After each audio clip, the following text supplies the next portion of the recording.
नमस्कार दोस्तों, जय माता दी। कैसे हैं आप सब। माता भगवती की कृपा आप सभी भक्तों पर बरसती रहे।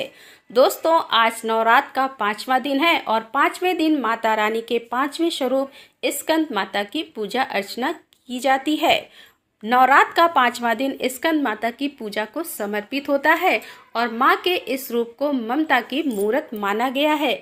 माँ की गोद में भगवान स्कंद यानी कि स्वामी कार्तिकेय हैं। मानता है कि स्कंद माता की पूजा करने से संतान सुख की प्राप्ति होती है और आपकी संतान की हर बुरे प्रभाव से रक्षा होती है। तो आइए जानते हैं स्कंद माता की पूजा विधि और महत्व। आज नवरात्रि का 5वां दिन है और आज स्कंद माता की पूजा की जाती है। मानता है कि स्कंद माता की पूजा करने से मंद बुद्धि भी ज्ञानी हो जाता है। स्कंद कुमार यानी कि स्वामी कार्तिकेय जी माता होने के कारण इन्हें स्कंद माता नाम कहा जाता है। स्कंद माता की गोद में उनके पुत्र स्कंद शोभायमान हैं। स्कंद माता को माँ दुर्गा का ममतामयी रूप माना गया है।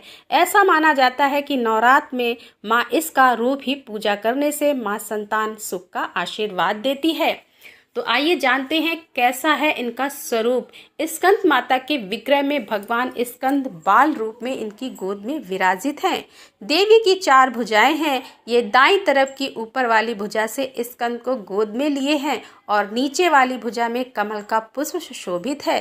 बाईं तरफ ऊपर वाली भुजा में वरद मुद्रा में है और नीचे वाली भुजा में कमल पुष्प है। इनका वर्ण एकदम श्वेत और ये स्वयं कमल के आसन पर विराजमान है, इसीलिए इन्हें पद्मासना भी कहा जाता है। सिंह इनका वाहन है। तो दोस्तों, स्कंद माता का ध्यान मंत्र क्या है, आइए जान लेते हैं।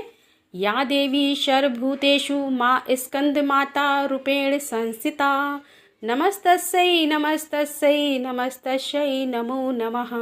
शास्त्रों में स्कंद माता की पूजा का महत्व कुछ इस प्रकार बताया गया है कि इनकी उपासना से भक्त की सारी इच्छाएं पूर्ण हो जाती हैं।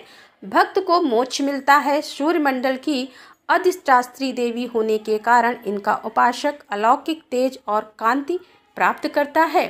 पौराणिक मान्यताओं के अनुसार स्कंद माता माँ पार्वती का ही रौद्र रूप है। इस संबंध में यह कथा बताई गई है कि एक बार कुमार कार्तिकेय की रक्षा के लिए जब माता पार्वती क्रोधित होकर आदिशक्ति रूप में प्रकट हुई तो इंद्र भय से कांपने लगे। इंद्र अपने प्राण बचाने के लिए देवी से क्षमा याचना करने लगे। चूंकि कुमार कार्तिकेय का एक नाम स्कंद भी है तो सभी देवतागण माँ दुर्गा के रूप को मनाने के लिए उन्हें स्कंद माता कहकर पुकारने लगे और उनकी स्तुति करने लगे। तभी से माँ दुर्गा माँ के 5वें स्वरूप को स्कंद माता कहा जाने लगा और उनकी पूजा 5वीं अधिष्ठात्री देवी के रूप में होने लगी। स्कंद माता को वाणी की देवी भी माना गया है, इसीलिए जो लोग गायन, एंकरिंग या फिर ऐसे किसी और प्रोफेशन से जुड़े हैं जिसमें आपकी आवाज़ का महत्व होता है, उन्हें नवरात्र में विशेष तौर पर स्कंद माता की पूजा करनी चाहिए। जिन्हें गले में किसी प्रकार की तकलीफ या वाणी दोष है, उन्हें गंगा जल में 5 लौंग मिलाकर स्कंद माता का आचमन कराना चाहिए। माता का भोग क्या है। स्कंद माता को भोग स्वरूप केला अर्पित करना चाहिए। माँ को पीली वस्तुएं प्रिय होती हैं, इसीलिए केसर डालकर खीर बनाएं और उसका भी भोग लगा सकते हैं।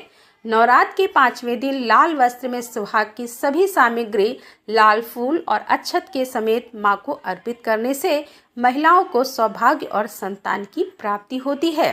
इसके साथ ही 5 कन्याओं और 5 बालकों को भेंट स्वरूप खीर और मिठाई देने से माँ भगवती प्रसन्न होती है। देवी की कृपा से आपकी खाली झोली भरती है और सभी मुरादें पूरी होती हैं।